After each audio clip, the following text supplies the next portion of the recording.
Singapore থেকে দেশে পৌঁছেছে ইনকিলাব মঞ্চের মুখপাত্র ওসমান হাদির মরদেহ। সন্ধ্যা ৬টার কিছুক্ষণ আগে শাহজালাল আন্তর্জাতিক বিমানবন্দরে অবতরণ করে তাকে বহনকারী বিমান।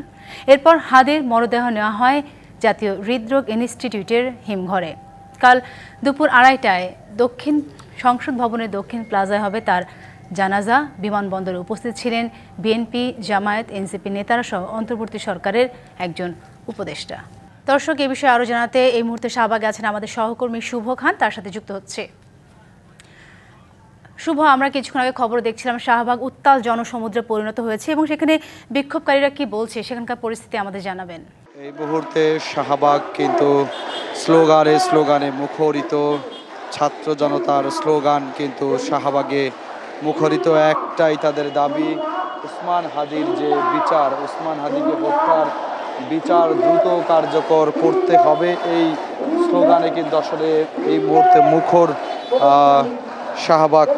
দেখতেই পাচ্ছেন হাজার হাজার মানুষের উপস্থিতি কিন্তু রয়েছে এই শাহবাগ চত্বরে। আপনাদেরকে আমরা দেখানোর চেষ্টা করছি যে পতাকা হাতে করে কিন্তু এই শাহবাগ চত্বরে ওসমান হাদির যে হত্যা, সেই হত্যার বিচারের দাবিতে কিন্তু মানে রাজনৈতিক এর বাইরেও কিন্তু ছাত্র জনতা, সাধারণ ছাত্র জনতার যে উপস্থিতি, সেই উপস্থিতি কিন্তু আমাদের চোখে পড়ছে এবং আপনাদেরকে আমরা বেশ কিছুক্ষণ ধরে দেখানোর চেষ্টা করছি। আপনারা জানেন যে ওসমান হাদি গতকাল রাত ৯:৪৫ কিন্তু সিঙ্গাপুরে চিকিৎসারত ইন্তেকাল করেছেন। এরপর থেকে কিন্তু রাজধানী সহ সারা দেশে কিন্তু বিক্ষোভ কর্মসূচি শুরু করেন ওসমান হাদির যারা সহপাঠী রয়েছেন, ওসমান হাদি ইনকিলাব মঞ্চে যারা নেতাকর্মী রয়েছেন। একই সাথে কিন্তু আজকে সিঙ্গাপুর থেকে ওসমান হাদির যে মরদেহ, সেটি কিন্তু বিমানবন্দরে পৌঁছেছে ইতিমধ্যে। সেটি বিমানবন্দরের লাশ কিন্তু হিমাগারে প্রবেশ করা হয়েছে। সব কিছু মিলিয়ে যদি বলি, শাহবাগ আশপাশের এলাকা কিন্তু এই মুহূর্তে যে স্লোগান, সেই স্লোগানে মুখরিত। একটাই তাদের দাবি, ওসমান হাদির হত্যাকারীর দ্রুত বিচারের দাবি কিন্তু তারা করছেন। একই সাথে ওসমান হাদির মতো এমন ঘটনা এই দেশে যেন আর না ঘটে, সেটিও কিন্তু আসলে এই স্লোগানে বলা হচ্ছে। একই সাথে দেশের নিরাপত্তা, সরকার নিয়ে প্রধান উপদেষ্টা এবং স্বরাষ্ট্র উপদেষ্টা নিয়েও কিন্তু এই স্লোগান থেকে তারা আসলে মন্তব্য করছেন। তেমনটি কিন্তু সেই সকাল থেকেই এমন মন্তব্য তারা করে এসছেন এবং সকাল থেকেই কিন্তু এই কর্মসূচি কিন্তু তারা চালিয়ে যাচ্ছেন। এখন কিন্তু সন্ধ্যা রাত ৮:০৭ বাজে, এখনও কিন্তু তাদের কর্মসূচি চলমান। আপনারা জানেন যে গতকাল রাতেও কিন্তু ওসমান হাদির যে মৃত্যুর ঘটনার পর থেকে কিন্তু রাজধানীর বিভিন্ন জায়গায় অগ্নিসংযোগ করে, বিভিন্ন রাস্তা সড়ক কিন্তু আটকে দেওয়া হয়। এরপরে কিন্তু আজকে সকাল থেকেও এই কর্মসূচি চলছে এবং জুম্মার নামাজের পরে বাইতুল মুকাররমে কর্মসূচি হয়েছে এবং শহীদ মিনারেও কিন্তু ছাত্রদলের কর্মসূচি চলছে, ঢাকা বিশ্ববিদ্যালয় কর্মসূচি চলছে। সব কিছু মিলিয়ে কিন্তু ওসমান হাদির এই মৃত্যুর ঘটনায় সারা দেশে, একযোগে সারা দেশে কিন্তু বিভিন্নভাবে আসলে বিক্ষোভ কর্মসূচি চলছেই এবং ওসমান হাদির হত্যাকারীদের দ্রুত বিচারের দাবি কিন্তু আসলে সকলেই করছেন সেই কাল থেকেই। এবং আপনারা জানেন যে ওসমান হাদির ঢাকা ৮ আসনে কিন্তু তিনি স্বতন্ত্র প্রার্থী ছিলেন এবং তফসিল যে দিল, সেই তফসিল ঘোষণার একদিন পরেই এমন মৃত্যু কোনোভাবেই কিন্তু আসলে কাম্য করছেন না ইনকিলাব মঞ্চের নেতাকর্মী, ইনকিলাব মঞ্চের সহপাঠী থেকে শুরু করে রাজনৈতিক। আপনারা জানেন যে গতকালকে ওসমান হাদির মৃত্যুর ঘটনার পরে কিন্তু প্রধান উপদেষ্টা তিনি কিন্তু জাতির উদ্দেশ্যে ভাষণ দিয়েছেন এবং আগামীকাল রাষ্ট্রীয় শোক ঘোষণা করেছেন। একই সাথে কিন্তু আগামীকাল বাদ জোহর ওসমান হাদির নামাজের জানাজা অনুষ্ঠিত হবে ঢাকা বিশ্ববিদ্যালয়ের কেন্দ্রীয় মসজিদে। এরপরে কিন্তু তাকে কবি কাজী নজরুল ইসলামের পাশেই তাকে আসলে দাফন করার সিদ্ধান্ত নেওয়া হয়েছে। একই সাথে কিন্তু আপনারা জানেন, আপনাদেরকে একটু জেনে রাখাই যে গত শুক্রবারে কিন্তু ওসমান হাদি জুম্মার নামাজ পড়ে তার নির্বাচনী এলাকায় নির্বাচনী প্রচারণা চালিয়েছেন। এরই মধ্যে কিন্তু তাকে বাইক থেকে অতর্কিতভাবে কিন্তু গুলি করা হয়। সেই গুলিতে তিনি কিন্তু গুরুতর আঘাত হান এবং কান দিয়ে কিন্তু মাথার মধ্যে সেই গুলি প্রবেশ করে। ঢাকা মেডিকেল কলেজ হাসপাতালে সেই তার অস্ত্রোপচার শেষে কিন্তু তাকে সংকটাপন্ন অবস্থায় এভার কেয়ার হাসপাতালে রাখা হয়। এভার কেয়ার হাসপাতাল শেষে কিন্তু তাকে পরিবারের সিদ্ধান্তে সরকারি সহযোগিতায় কিন্তু তাকে উন্নত চিকিৎসার জন্য তাকে সিঙ্গাপুরে পাঠানো হয়। সিঙ্গাপুরের পাঠানোর পরে কিন্তু আসলে তাকে তার অবস্থা অনেকটা মানে যে ভালোর দিকে সেটি কিন্তু আসলে আসেনি। ধীরে ধীরে তার অবস্থা কিন্তু সংকটাপন্নই হয়। অবশেষে কিন্তু গতকালকে রাত 9:45 কিন্তু ওসমান হাদি আসলে পৃথিবীর মায়া ত্যাগ করে কিন্তু তিনি চলে যান পরপারে। এরপরেই কিন্তু বাংলাদেশের রাজনীতি অঙ্গন, দেশের মানুষের মধ্যে যে একটি শোক বার্তা, আসলে ওসমান হাদির কিছু কথা কিন্তু মানুষের হৃদয়ে দাগ কেটে আছে।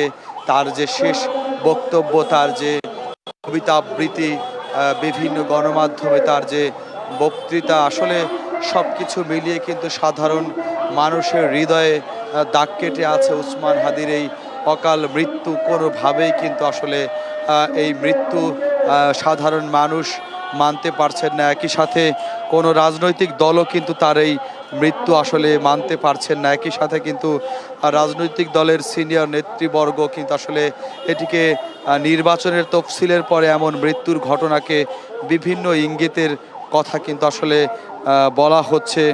একই সাথে আসলে ওসমান হাদির কিন্তু যে ঝালকাঠি তার নিজ গ্রামের বাড়ি, সেখানেও কিন্তু পুরো এলাকা জুড়ে শোকের ছায়া কিন্তু গতকাল থেকে নেমে এসেছে। এবং এর আগে ওসমান হাদির গুলির ঘটনার পর থেকেই কিন্তু তার ঝালকাঠি এলাকায় কিন্তু বিভিন্নভাবে তার কিন্তু সহযোদ্ধা এলাকাবাসী কিন্তু বিক্ষোভ কর্মসূচি পালন করে এসেছে এবং তার যে হামলাকারী তার বিচারের দাবি কিন্তু করে এসেছে।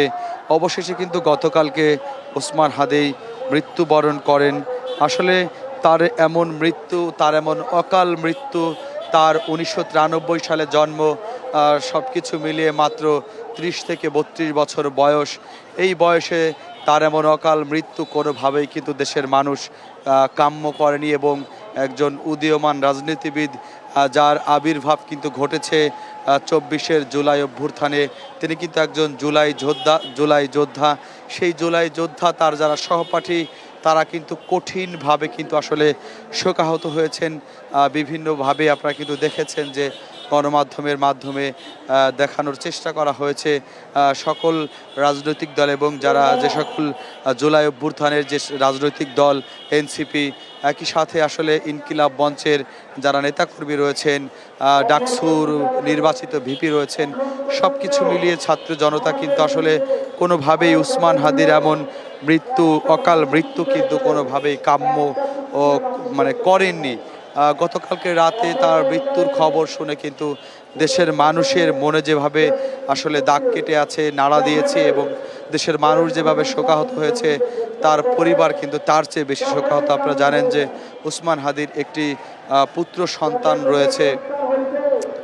সব কিছু মিলিয়ে আসলে ওসমান হাদির এই মৃত্যুর ঘটনার পরে কিন্তু সারা দেশের মানুষ যেভাবে বিক্ষোভ কর্মসূচি পালন করছে, তারই ধারাবাহিকতায় কিন্তু রাজধানী জুড়ে বিভিন্ন জায়গায় কিন্তু এই শোক বার্তা এবং বিক্ষোভ কর্মসূচি, তার হত্যাকারীর দ্রুত বিচারের যে দাবি, সেই দাবি কিন্তু আসলে তারা চেয়ে যাচ্ছেন। তারই ধারাবাহিকতায় আজকে সকাল থেকে কিন্তু রাজধানীর যে শাহবাগ মোড়, সেই শাহবাগ চত্বর কিন্তু চারপাশ থেকে কিন্তু রাস্তা আটকে কিন্তু উৎসুক ছাত্র জনতা কিন্তু যে কর্মসূচি সেটি কিন্তু পালন করছেন এবং এখনও কিন্তু সেই কর্মসূচি লাগাতার মানে চালিয়েই যাচ্ছে। একটাই দাবি, ওসমান হাদির মৃত্যু এবং একই সাথে এমন মৃত্যু জানি এই দেশে আর কখনো না ঘটে, সেই স্লোগান কিন্তু তারা এই কর্মসূচি থেকে দিয়ে যাচ্ছে। এবং আপনারা জানেন যে আগামী 12ই ফেব্রুয়ারি নির্বাচন এবং এই নির্বাচনের যে তফসিল ঘোষণা করা হয় সেই তফসিল ঘোষণা করার ঠিক পরের দিনই কিন্তু ওসমান হাদি জুম্মার নামাজ শেষ করে পল্টন এলাকা বিজয়নগর এলাকায় তার নির্বাচনী প্রচারণা চালিয়েছেন। সেখান থেকেই কিন্তু তিনি গুলিবিদ্ধ হয়েছেন। তার গুলিবিদ্ধর পরেই কিন্তু বেশ কিছু ক্লিপ, তার যে বক্তব্য কিন্তু সামাজিক যোগাযোগ মাধ্যমে ভাইরাল হয়েছে। তিনি কিন্তু একটি কথা বলেছেন যে আমার কোনো নিরাপত্তার প্রয়োজন নেই, আমাকে যদি কেউ মেরে ফেলে তাহলে যেন তার বিচার করা হয় এই দেশে, তাহলেই আসলে তার আত্মা শান্তি পাবে বা এই দেশে এরকম নেক্কারজনক ঘটনা আর ঘটবে না, এমনটি কিন্তু আসলে বলেছিলেন। একই সাথে তার কবিতা আবৃত্তি, তার বেশ কিছু বক্তব্য বিভিন্ন টেলিভিশন বিভিন্ন ইন্টারভিউতে কিন্তু যা দেখে তার সামাজিক যোগাযোগ মাধ্যমে দেখে কিন্তু সারা দেশের মানুষের হৃদয় আসলে কেঁপে উঠেছে এবং তার জন্য কিন্তু যে শোক বার্তা সেটি কিন্তু আসলে প্রকাশ করেছে সোশ্যাল মিডিয়াতে গতকাল থেকে। এই মুহূর্তে শাহবাগের চিত্র কিন্তু আমরা আপনাদেরকে দেখানোর চেষ্টা করছি এবং সর্বশেষ আপনারা জানেন যে তার লাশ কিন্তু এয়ারপোর্ট থেকে হিমাগারে নেওয়া হয়েছে এবং আগামীকাল বাদ জোহর তার নামাজের জানাজা অনুষ্ঠিত হবে ঢাকা বিশ্ববিদ্যালয়ের কেন্দ্রীয় মসজিদে। এরপরে কিন্তু তাকে কাজী নজরুল ইসলামের যে কবি কাজী নজরুল ইসলামের যে সমাধি রয়েছে তার পাশেই কিন্তু তাকে দাফন করা হবে। যদি বলি আসলে এই ছিল শাহবাগ থেকে সর্বশেষ আমার কাছের তথ্য।